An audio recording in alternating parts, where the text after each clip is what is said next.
emergency. Help me! My God, my wife! Okay, you need an ambulance? I need everything! I need everything!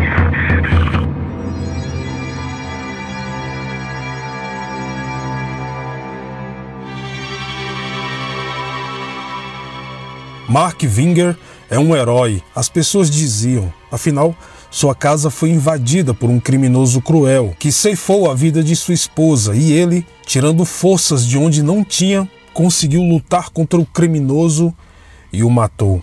Mark recebeu diversas homenagens na igreja, na prefeitura, em ONGs. Ele apareceu em jornais, revistas e até programas de TV. Depois de um tempo, ele conseguiu dar a volta por cima e, com a ajuda de doações de pessoas que o admiravam por sua atitude heróica e outros processos judiciais, Mark se tornou um homem rico e influente na cidade. Ele era um tipo de celebridade local e muito aclamado por sua comunidade. Mas a verdadeira história por trás disso tudo é muito mais distorcida do que qualquer pessoa poderia imaginar.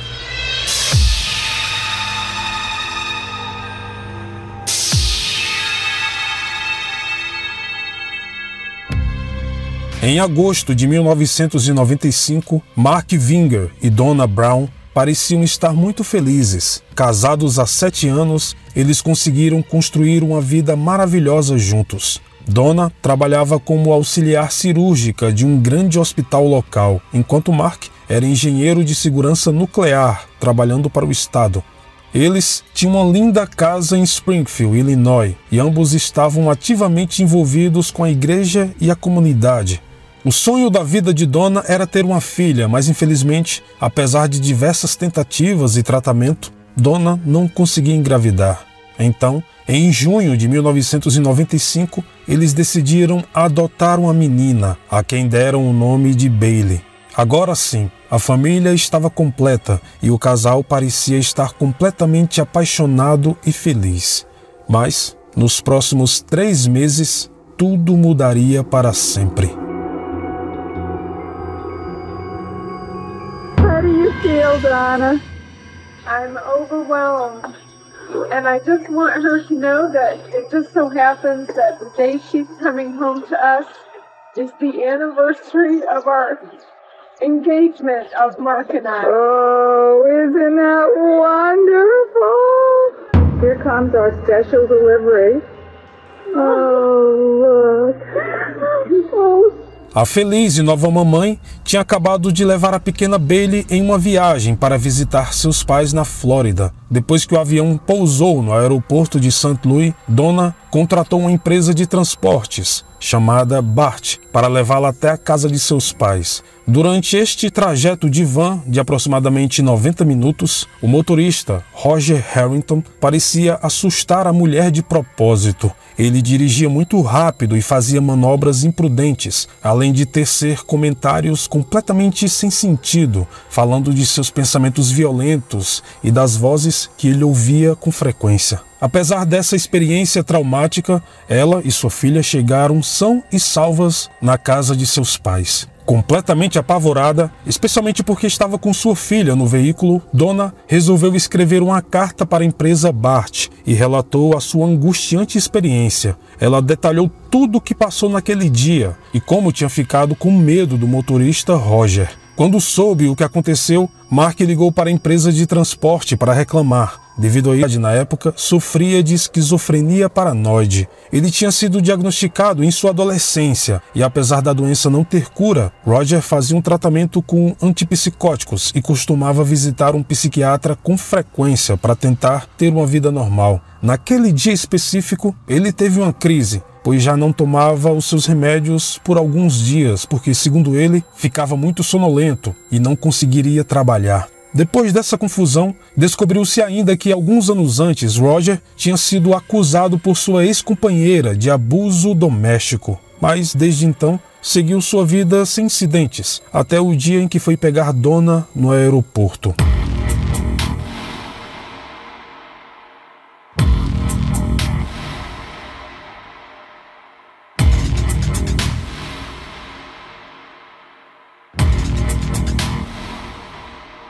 Poucos dias depois de Donna voltar para casa, Mark começou a relatar que estava recebendo trotes ameaçadores por telefone. Ele disse a todos que o tal Roger estava por trás de tudo. Uma semana depois daquela viagem, Mark entrou em contato secretamente com Roger e marcou um encontro em sua casa para que eles pudessem conversar. Com a impressão de que poderia conseguir seu emprego de volta, Roger ficou muito satisfeito por se encontrar com Mark. O motorista anotou todas as informações em um pequeno pedaço de papel, com o endereço e o nome de Mark, e partiu para tentar resolver a situação. É a partir deste ponto que tudo começa a ficar completamente insano.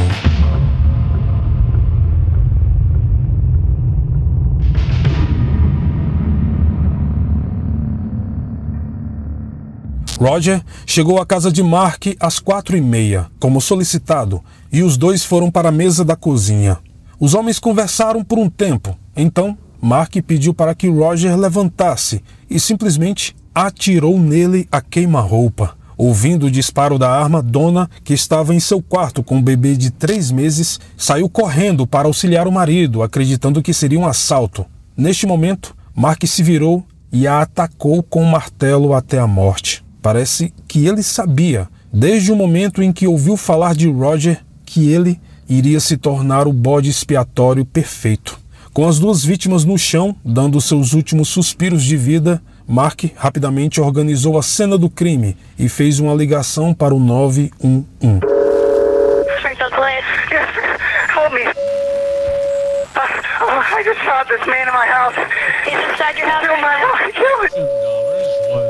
Is he in there right now? Yes. Does he have a gun? Where's the man at? He's laying on the floor. Is he dead? I don't know. He's making weird sounds. Sir, slow down. I can't understand you. Slow down. Yes, he's laying there on the floor with a bullet in his head. Did you shoot him? My wife. My baby's. Gotta go. I'll call you right back. Bem lá no fundo, é possível ouvir um homem gemendo enquanto Mark conversa com o despachante. Acontece que, ao notar que Roger ainda estava com vida, Mark desliga e dá 2 tiros no homem, um deles na cabeça. Em seguida, ele liga novamente para o 911. Officers en route. I need to know what's going on there. My wife. Okay, is she still alive? I think so. Okay, we've got ambulance officers en route. Where is the gun? I left it on the table. Please, God, please come here. We've got people on the way. I don't know who he is. He's still inside the house? Yes, he's laying. Okay, I gotta hold my wife. I gotta get to my wife.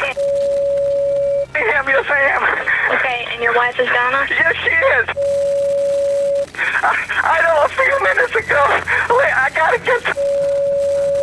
Just let me get to my wife. I won't hang up, okay? Okay. Hey, my door's open. Okay.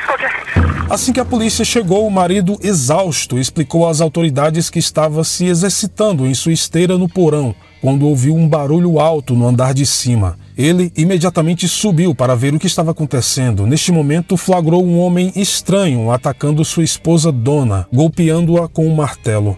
Então, ele fez o que qualquer marido faria. Mark rapidamente localizou sua arma de fogo e atirou no bandido. Quando a ambulância chegou à residência, ambas as vítimas ainda apresentavam sinais vitais muito fracos. E como ainda havia uma pequena chance deles sobreviverem, tanto Donna quanto Roger foram levados imediatamente para o hospital. E apenas um dos investigadores ficou no local com Mark para tirar mais fotos da cena do crime, pois os seus colegas só tinham tirado 3 fotos antes dos corpos serem removidos. O detetive, chamado Williamson, notou que havia algumas coisas que não se encaixavam com a história contada por Mark. Ele colheu o depoimento inicial do homem e Mark afirmou que nunca tinha visto o Roger na vida, mas O nome dele e o seu endereço estavam escritos num pedaço de papel dentro do veículo de Roger. Além disso, o carro dele estava estacionado na frente da casa de Mark, em plena luz do dia, o que não é algo que se costuma fazer quando se planeja cometer um assassinato. Não havia sinais de entrada forçada, o que significava que Donna teve que abrir a porta para que o homem entrasse. Roger tinha uma arma de fogo, mas ela estava guardada dentro do estepe de seu carro. Ele não entrou na residência com ela, e o martelo usado para atacar Donna pertencia ao casal. Mark alegou que o martelo foi esquecido do lado de fora, quando sua esposa o usou para pendurar uma foto na porta da frente. Acontece que a foto estava do lado de dentro da porta. Outra coisa estranha é que uma cópia da carta escrita por Donna, denunciando Roger para a empresa Bart, foi estranhamente encontrada pendurada na geladeira da cozinha.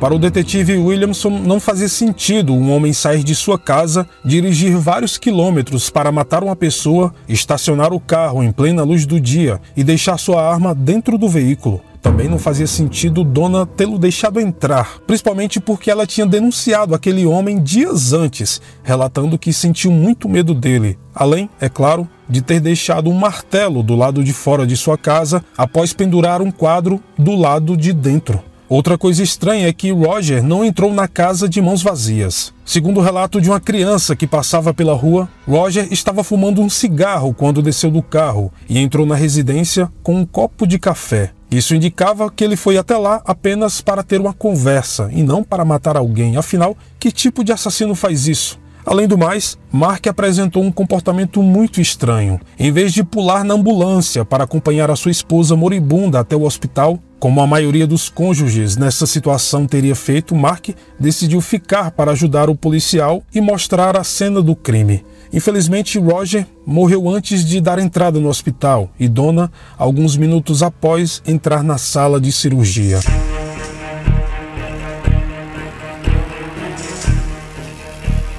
Mesmo com tantas desconfianças por parte da polícia, Mark virou um herói para todos. Até a família de sua falecida esposa acreditava nessa mentira. Afinal, ele correu para defender a sua esposa, que estava sendo atacada, e agora era um viúvo de luto e pai solteiro de uma criança adotiva. O detetive Williamson, aquele que tinha dúvidas sobre a inocência de Mark, foi basicamente instruído a ficar quieto pelos seus superiores. O caso foi dado como encerrado 2 dias depois. Não havia mistério. No velório de sua amada esposa, Mark chorava compulsivamente. Diversos jornais locais cobriram a cerimônia, que também foi transmitida pela TV comunitária. Enfim, a pobre Donna foi para o seu descanso eterno, mas infelizmente não poderia ver o bebê que tanto sonhou ter e amava cuidar crescer. Looks like Grandma and Popeye have found the baby.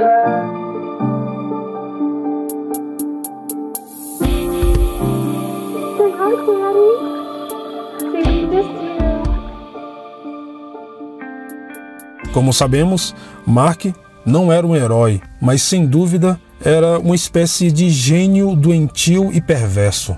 A quantidade de planejamento que ele teve que ter para que tudo se encaixasse em apenas uma semana foi algo realmente surpreendente. Ele havia pensado com antecedência suficiente em praticamente tudo. Foi ele quem mandou Donna escrever a carta para a empresa de Roger, relatando o seu passeio aterrorizante, e também inventou sobre os trotes telefônicos, comentando até mesmo com quem não conhecia sobre o tal Roger, o motorista esquizofrênico, chegando a dizer que ele estava obcecado por Donna e que queria vingança pela perda de seu emprego. Se isso fosse verdade, a empresa de transporte era obviamente responsável e Mark não perdeu tempo. Quando a última pá de terra foi jogada no caixão de Donna, ele procurou um advogado e processou a empresa Bart em $5 milhões. Além disso, sua esposa tinha um seguro de vida e Mark recebeu uma apólice de $150 mil.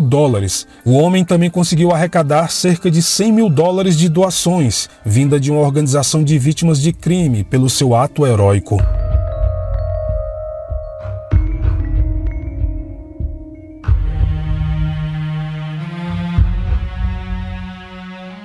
Vários anos se passaram e Mark estava vivendo a vida que pediu a Deus. Ele, obviamente, estava indo muito bem financeiramente e se casou novamente com a babá de sua filha Bailey, Rebecca Wendit, que havia sido contratada poucos meses após a tragédia. Juntos, o casal teve um filho biológico e resolveu adotar mais 2. A vida era ótima, mas Mark simplesmente não conseguia viver tranquilamente. Ele entrava em contato com a polícia rotineiramente para saber se eles tinham alguma novidade com relação à morte de Donna, e quando se casou novamente, fez questão de ligar para o detetive Williamson para dizer que ele estava feliz com sua nova vida. Mark sabia que Williamson desconfiava dele e parecia provocá-lo. Ao longo dos anos, ele solicitou inúmeras vezes que a polícia devolvesse as armas do crime, o martelo e o revólver, o que sempre foi negado. Williamson então começou a se questionar por que ele estava tão interessado em saber novidades sobre um caso que havia sido fechado. O experiente detetive sabia que geralmente os assassinos se sentem mais confortáveis quando conseguem informações sobre uma investigação de assassinato, e o interesse de Mark era quase que compulsivo. Parecia que ele sentia que algo seria descoberto e tinha medo de uma possível reviravolta.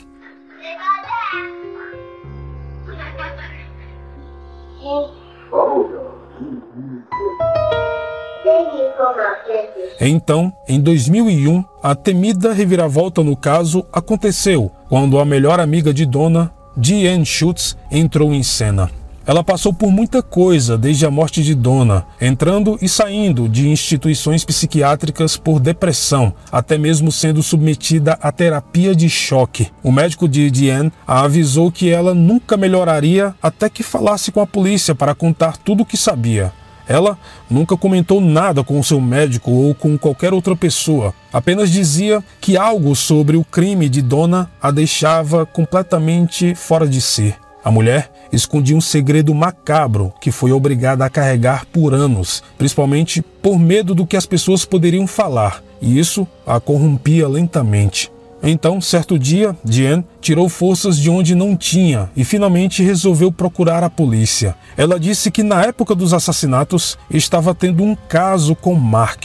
Isso mesmo, o marido de sua melhor amiga. Ela disse que Mark comentou diversas vezes que queria se separar de Donna. Depois, ele começou a falar que precisava se livrar dela e, por fim, chegou a dizer que estava planejando sua morte e até falou com ela sobre Roger, o motorista.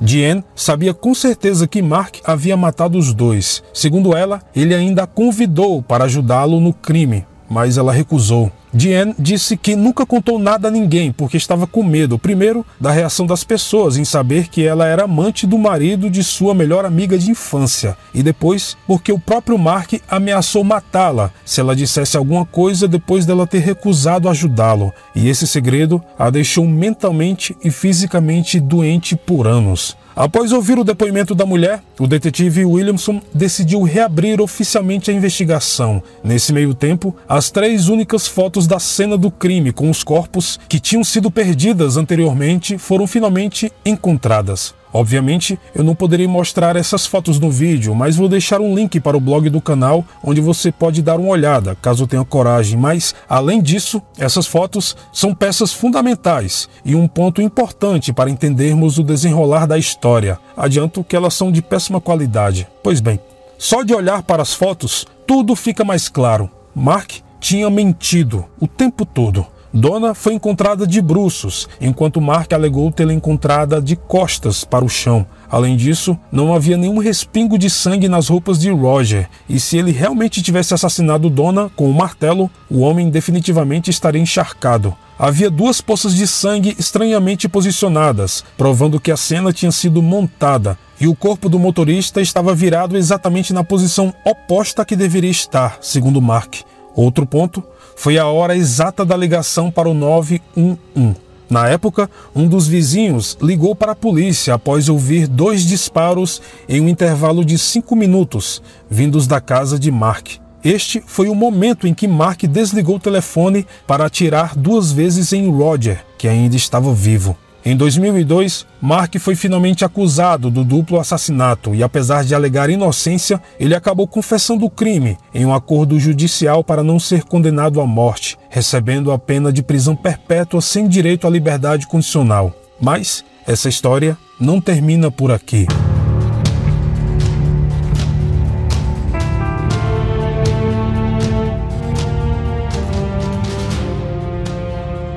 Acontece que Diane não estava exagerando em dizer que nunca falou nada para ninguém porque acreditava que Mark a mataria. Alguns anos depois que ele foi preso, Mark resolveu contratar um assassino de aluguel de dentro da prisão. Isso mesmo. Sua missão? Matar Diane Schultz e um amigo de Mark chamado Jeff Gellman, que teria negado lhe emprestar $1 milhão para ajudá-lo durante o processo judicial. Mark, antes considerado um herói e posteriormente um gênio do crime, acabou cometendo um dos atos mais burros que se possa imaginar. De dentro da cadeia, ele escreveu uma carta de 19 páginas para o assassino, detalhando exatamente como ele queria que essas pessoas fossem mortas. Essa era uma confissão detalhada e assinada de tentativa de homicídio. Devido a isso, foi acrescentado mais 35 anos à sua prisão, que já era perpétua. E podemos presumir com segurança que, apesar de usar todos os recursos possíveis, Mark nunca mais será um homem livre.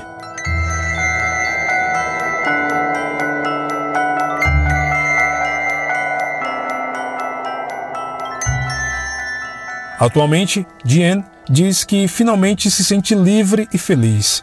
A segunda esposa de Mark, Rebecca, não perdeu tempo em se divorciar dele. Ela havia acreditado erroneamente que tinha se casado com um herói. E, por fim, criou seus filhos, incluindo Bailey, sozinha, herdando um pouco do dinheiro que restou das contas de Mark após pagar todo o processo. No que diz respeito a Mark, há muitas entrevistas disponíveis dele na internet. Se você assistir somente uma, vai notar que o homem ainda mantém sua inocência. O assassino implacável também é um excelente ator. Ele chora sempre que fala de Donna e finge ser a única vítima de toda essa história. Felizmente, ninguém acredita mais nele e ele nunca mais poderá machucar ninguém. Bom, este foi o vídeo de hoje. Muito obrigado pelo carinho e atenção de todos e, como sempre, nos vemos nos comentários.